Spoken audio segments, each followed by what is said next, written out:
mabati angithandi ngalendlela ungithanda ngayo. Ngiyasifela, ngiyasifela, ngiyasifela ngawe. Nami ngithanda wena, ngithanda wena, ngithanda wena, ngithanda baby, baby. Nami ngiyasifela, nami ngiyasifela, nami ngiyasifela. Nami ngirata wena, ngirata wena, ngirata wena, ngirata my baby, baby. Nami ngiyasifela, nami ngiyasifela, ngiyasifela ngawe.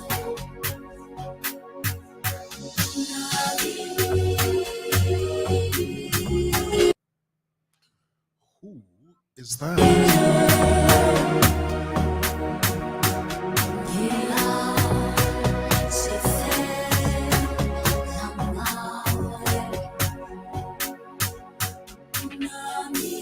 Hey guys.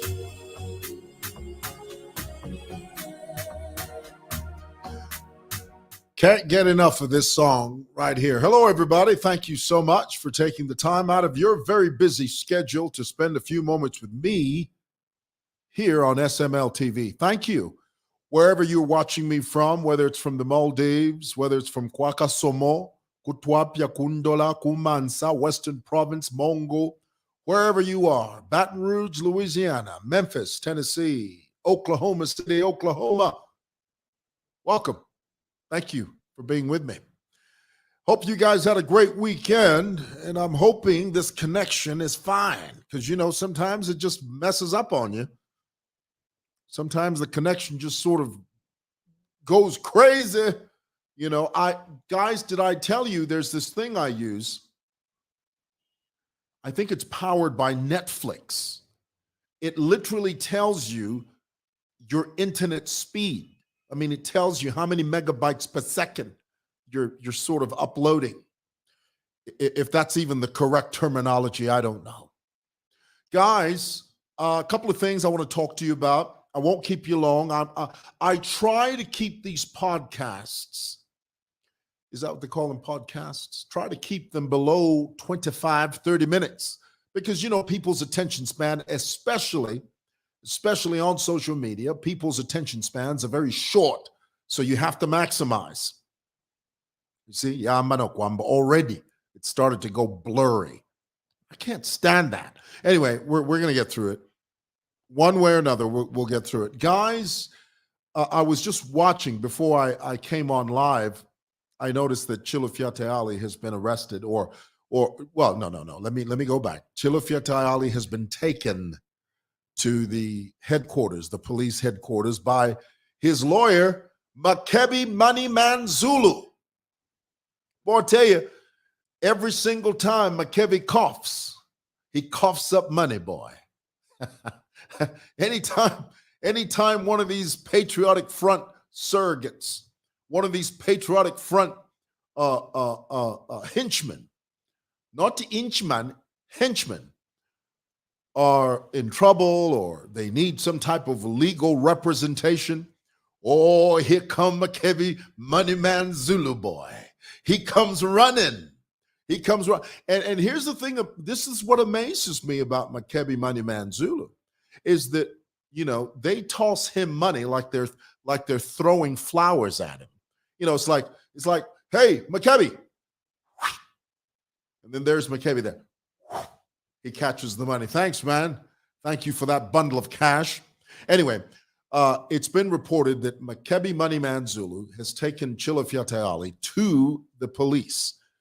And we all know why Tayali has been taken to the police, because his mouth is actually his worst enemy. Honestly, really. I mean, when you listen to some of the things, when you hear some of the things he says, this is somebody that really wants to do everything he can to say the most outlandish, the most ridiculous, the most left field thing he can think of, just so that he can get a rise out of the administration.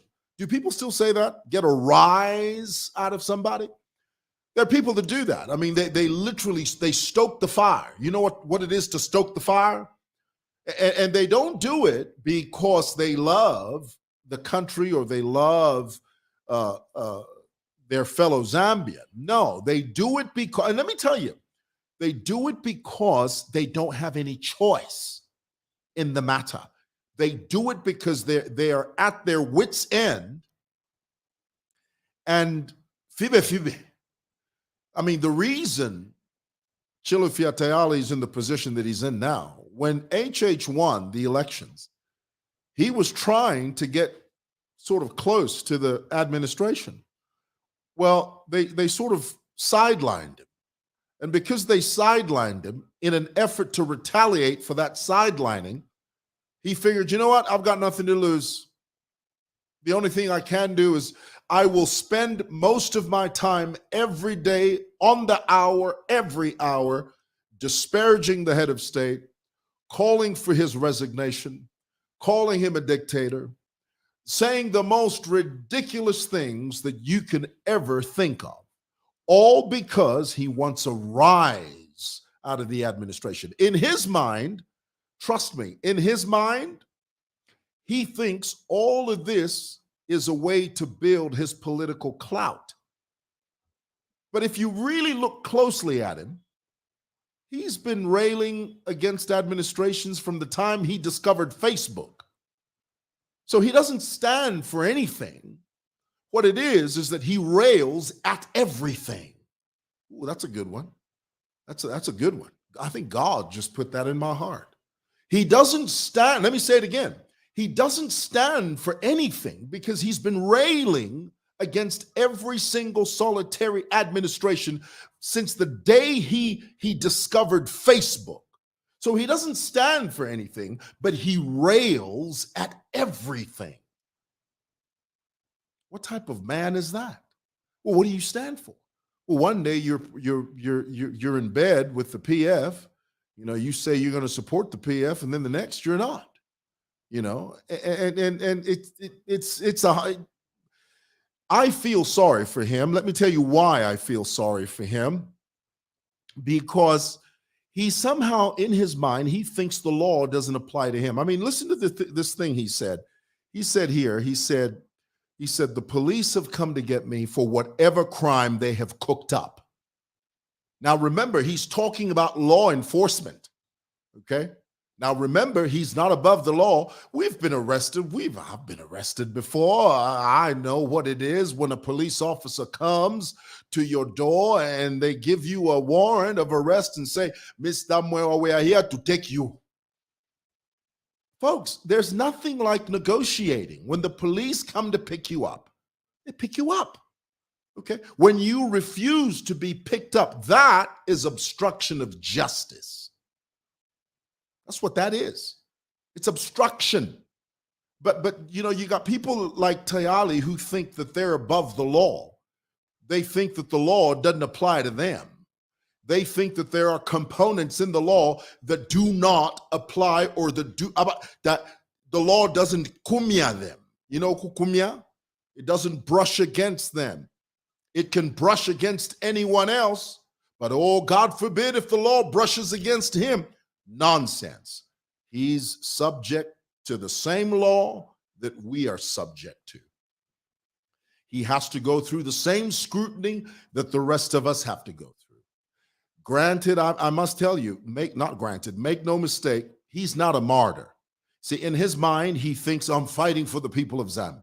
I'm fighting for the poor. I'm fighting for the displaced. I'm fighting for the less than. No, everything he does, everything he says is about self-aggrandizement. It's about self-service. It's about what can I get out of this for me? And people like that are not patriots. You are not a patriot. You're not. It's all about what is good, what's in it for me. Not a patriot. All right. That's all I'm going to say about that. Guys, I have something I want to share with you. I saw this on social media. And let me say one last thing about that, just so that you know. You know, the thing about going to court, is really we go there on our own. I mean, it's fine and dandy for me to sit here and sort of say things that'll tickle your ears and get you to say, yes, you're the wild man. But at the end of the day, when the dust settles and when the dew dries, guess what? We go to court on our own. None of you go with us. Guess what? We are stuck with the legal bills. None of you pay our legal bills. We have to do it on our own. So my point is this. It's one thing to showboat. It's one thing to play to the gallery. But honey, it's a completely different thing when you know that when the bell, for whom the bell tolls, when the bell begins to toll, oh honey, and you go to court on your own. You pay your legal bills on your own. Nobody pays that for you. Well, in this case, I mean, he may have a few people that will sort of galvanize and help him initially. But I'll tell you what, the longer he goes, the less help he'll get. Why? Because people are not preoccupied with you. They're not. People, they have their own lives to worry about. So for those of you keyboard warriors that are constantly on Facebook, that are constantly saying, no, you are saying it. You guys are, people go to court on their own, okay? And they pay the legal bills by themselves on their own. All right, enough of that. Just a couple of shout outs. I got to tell you,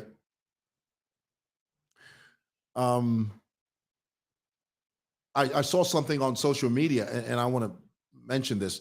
One of these PF diehard guys, he got on social media and he said, when Esther Lungu goes to the D.E.C, because apparently she's been summoned by the Drug Enforcement Commission over some property that they want to know about.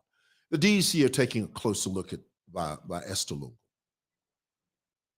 And I heard some PF guy said, he got on social media and he said, he wants to galvanize the troops.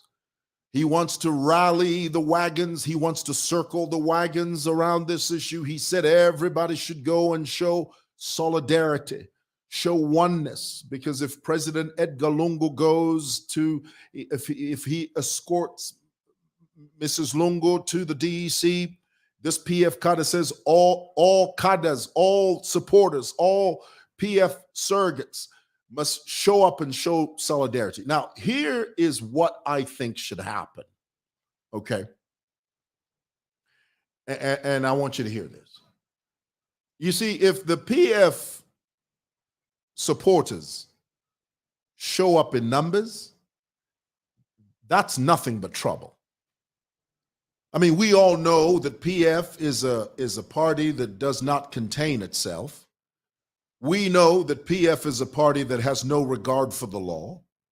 We know that the Patriotic Front is a party that simply casts aside any semblance of the adherence to the law. We know that. So whenever you have a group of lawless people like these guys, and you place them in a powder keg in a situation like this, brothers and sisters, that's chaos. Now, here's what's going to happen. Of course, we know that when a group like the PF gather, it would be unwise for the police to stay away, because if something happens, the public will respond and say, well, why weren't the police there? The flip side to that is also when the police do show up and the PF cadres become unruly and somebody gets hurt, somebody will blame the police. So it's a really tight rope to sort of balance. So this is what needs to happen. There needs to be communication. There really does. the structures within the PF, and everybody knows the PF are up to no good. They want to milk this situation for everything that it's worth. If anything bad can happen at on that day when Esther Lungu goes to D.E.C., on that day when former President Lungu escorts his wife to the D.E.C., the PF are banking on something bad to happen. Do you think that the PF want it to go smoothly? No. What they want is something horrible to happen, something abstract to happen, so that they can turn around and blame the current administration and blame the police and say, look at what they're doing. Look at what's happened. So it's a catch-22 is what it is. Are you guys familiar with that phraseology? It's a catch-22, damned if you do, and damned if you don't. So here's what needs to happen. Leadership.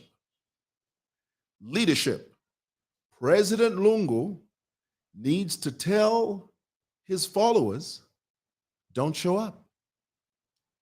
Or if you do show up, this is what you need to do. Don't deviate from that. But we all know that unfortunately, President Lungu does not have a firm grip on the party. Because we saw this when he was president. When he was president, he couldn't speak against the cadres. He couldn't talk against these vagabonds. He couldn't speak. He couldn't raise his voice against these PF cadres. President Lungu could not raise his voice. He was mute. He was quiet. Do you honestly think that now President Lungu will turn around to the PF cadres and be assertive with them and say to them, "Bane ukutureyoku kuichindika kuichema. Tekwa kuchitomunguriyo."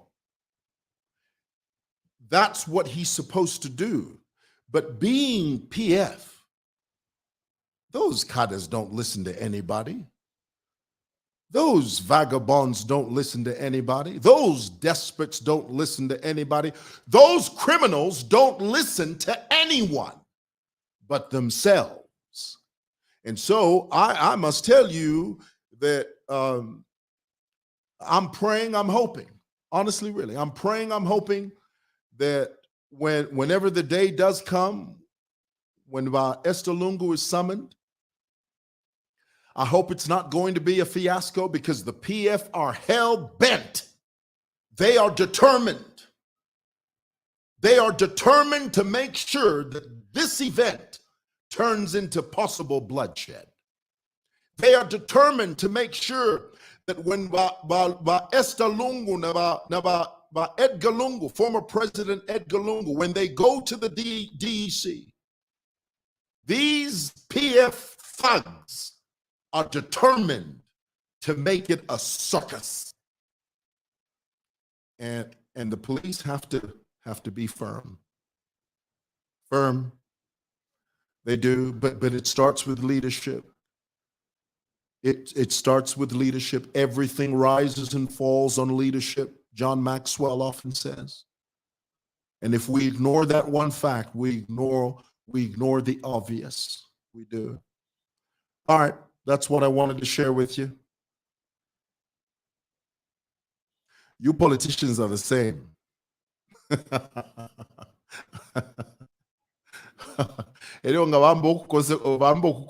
Facebook, but I'm not a politician, though. I'm a commentator, guys. Come on. You think I'm a politician? I'm not smart enough to be a politician. I don't have those. I don't have that ability. That's not me, man. That's not me at all. Well, hey, guys. Thank you for watching. Thank you for listening. Appreciate you guys so much. Stay safe out there. God bless.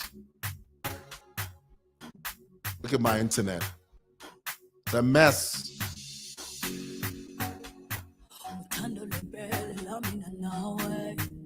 Love you guys. Bye.